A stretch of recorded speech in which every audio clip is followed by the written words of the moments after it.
अब कुछ अच्छा फ्यूचर नज़र आता है शहबाज गवर्नमेंट का, चूँकि भारत से एक बहुत बड़ा मार्का माशाल्लाह पाकिस्तान ने अपने नाम किया।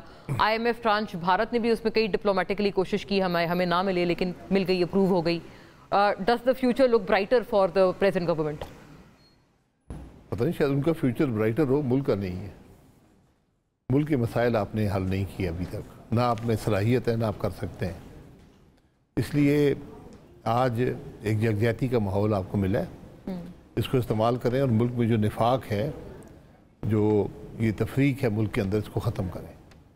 इसके ये अगर रहेगी तो मुल्क नहीं चलेगा, इंतशार के अंदर मुल्क नहीं चलते।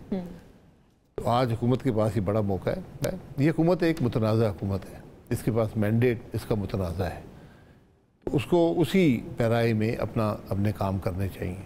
आज ज़रूरत ये है कि मुल्क की पॉलिटिकल लीडरशिप, मिलिट्री और जुडिशल लीडरशिप एक टेबल पे बैठी नज़र आए और मुल्क के मसाइल को हल करने का एक एजेंडा बनाएं, उसको हल करें। इस तरह मुल्क नहीं चलेंगे जिस तरह मुल्क चला रहे हैं। अच्छा खान साहब, कई दफ़ा आपको पता है कि ख़ास तौर पे PTI के लोग भी तनकीद कर रहे थे। अब तो फैसल वाडा साहब भी, वो तो कहते हैं किसी पार्टी की वो नुमाइंदगी नहीं करते, वो सेनेटर हैं। ही टू सेज के मियाँ साहब, बिलखुसूस नवाज शरीफ साहब, मरियम नवाज साहिबा, उनकी तरफ से कोई बयान बहुत खुल के मजम्मत आती मोदी सरकार की या भारत की, कैटेगोरिकली नाम लेके कहते हैं नहीं कहा गया, कोई बयान नहीं आया। आपको लगता है ये कोई ऐसी चीज़ है या फिर कोई ऐसे बेकार के मसले पे ये लोग अपना ज़्यादा सर खपा रहे हैं? बड़ी अजीब सी बात है, क्योंकि मियाँ नवाज शरीफ साहब जिस पार्टी के सरबराह हैं उसी की हुकूमत है, तो जो कुछ किया है उस हुकूमत की ही जिम्मेदारी होती है काम करना। बल्कि हमें तो पंजाब की स्पोक्स पर्सन ने बताया था कि सारा वॉर की प्लानिंग की मियाँ साहब ने जी यस। फिर और क्या बयान वो दें? आपको भी लगता है वादा साहब को बयान चाहिए तो उनसे बयान भी ले, बयान भी दे देंगे, कोई ऐसी बात तो नहीं है। मतलब ये आपको लगता है कि शायद देयर मेकिंग अ माउंटेन, बात का बतंगड़ बनाने कौन बना रहा है? वाडा साहब को बयान चाहिए।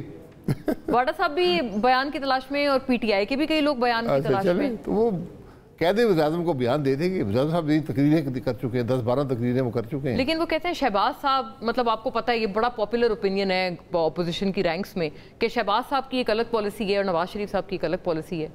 नहीं, पॉलिसी देखें वज़ीर-ए-आज़म की होती है, जो जमात की पॉलिसी होती है उसकी अक्कासी भी आपको वज़ीर-ए-आज़म के अमल में नज़र आती है।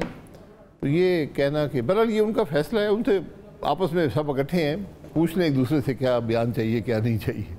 अच्छा खान साहब, आप चूंकि ये फरमा रहे थे कि अब सियासी तौर पर भी ये तनाव ख़त्म करें कि यकजहती की फिजा मिली, इसके बगैर मुल्क नहीं चलेगा।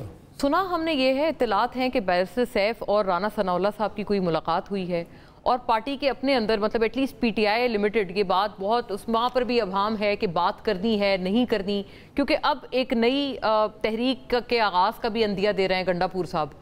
लेकिन और साथ साथ उन्होंने कहा है कि अगर किसी ने मुज़ाकरात करने हैं हमसे बाहर के लोगों से ना करें। खान साहब जेल में बैठे हैं, आप कर लें मुज़ाकरात।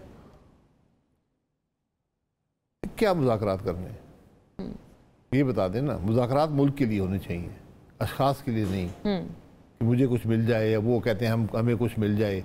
ये कोई मुज़ाकरात नहीं है। मुज़ाकरात मुल्क की बात करें, मुल्क के मामलात कैसे हल होंगे।